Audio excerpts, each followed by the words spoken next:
नमस्कार दोस्तों, क्या आपने कभी गौर किया है कि हम दिन में हजारों बार सांस लेते हैं, लेकिन शायद ही कभी यह सोचते हों कि हम किस तरह की हवा में सांस ले रहे हैं। दरअसल यही हवा आज हमारे लिए सबसे बड़ा साइलेंट किलर बनती जा रही है और इसी को मापा जाता है एयर क्वालिटी इंडेक्स यानी AQI से। तो आखिर AQI होता क्या है? सीधे शब्दों में कहें तो AQI हवा की शुद्धता को मापने का पैमाना है। जितना ज्यादा AQI उतना ही ज्यादा जहरीली हवा।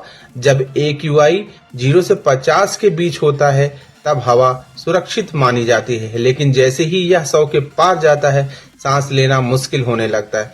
और जब AQI 300 से ऊपर पहुंच जाता है तो स्थिति सीधे स्वास्थ्य आपातकाल जैसी हो जाती है। हैरानी की बात यह है कि भारत में कई बड़े शहरों में खासकर सर्दियों के मौसम में AQI अक्सर 300 से 400 तक पहुंच जाता है, जो WHO की सुरक्षित सीमा से कई गुना ज्यादा है। लेकिन सवाल यह है कि हवा इतनी जहरीली हो क्यों रही? अगर हम कारणों को ध्यान से देखें तो जवाब बिल्कुल हमारे आसपास ही मिलेगा। सबसे पहले आता है वाहनों का धुआं। दरअसल भारत में वायु प्रदूषण का लगभग 40% हिस्सा सड़क परिवहन से आता है। इसके अलावा फैक्ट्रियां और थर्मल पावर प्लांट्स लगातार जहरीले गैसें हवा में छोड़ रहे हैं। यही बात खत्म नहीं होती है। जैसे जैसे शहरों में विकास बढ़ता है वैसे वैसे ही निर्माण कार्यों से उड़ने वाली धूल भी बढ़ती जाती है। इस धूल में मौजूद PM 2.5 जैसे सूक्ष्म कण इतने छोटे होते हैं कि ये सीधे हमारे फेफड़ों और खून तक पहुंच जाते हैं।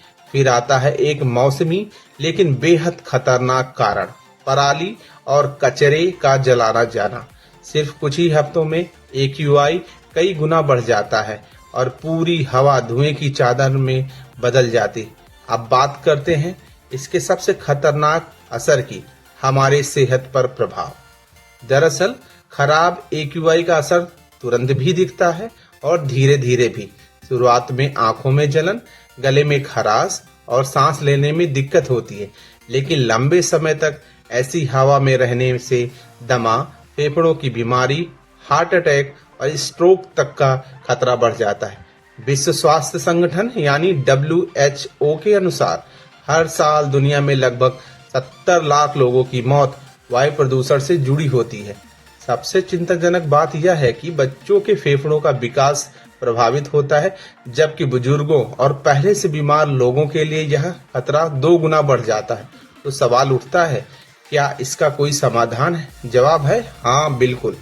लेकिन इसके लिए सिर्फ सरकार नहीं बल्कि हम सबको मिलकर जिम्मेदारी लेनी होगी। सबसे पहले हमें निजी वाहनों पर निर्भरता कम करनी होगी और पब्लिक ट्रांसपोर्ट, साइकिल और पैदल चलने को अपनाना होगा। इसके साथ ही इलेक्ट्रिक वाहन और कार पुलिंग जैसे विकल्पों को बढ़ावा देना जरूरी है। कचरा या पत्तियां जलाने की आदत को तुरंत छोड़ना होगा। साथ ही अगर हम हर साल कम से कम 1 पेड़ लगाएं और उसकी देखभाल करें तो इसका असर लंबे समय तक देखने को मिलेगा। और जब AQI ज्यादा हो तब मास्क पहनना और बाहर की गतिविधियां कम करना ही समझदारी है। अब एक कड़वा लेकिन सच्चा सच, अगर हम अपने हवा को नहीं बचाया तो आने वाला कल ऐसा होगा जहां ऑक्सीजन भी बोतलों में खरीदी जाएगी। अंत में एक छोटी सी अपील, अगर आपको यह जानकारी जरूरी लगी हो तो वीडियो को लाइक करें, इसे शेयर करें ताकि ज्यादा लोग जागरूक बने और ऐसे ही फैक्ट बेस्ड और जरूरी वीडियो के लिए चैनल को सब्सक्राइब करना ना भूलें। स्वच्छ हवा, स्वस्थ जीवन, सुरक्षित भविष्य।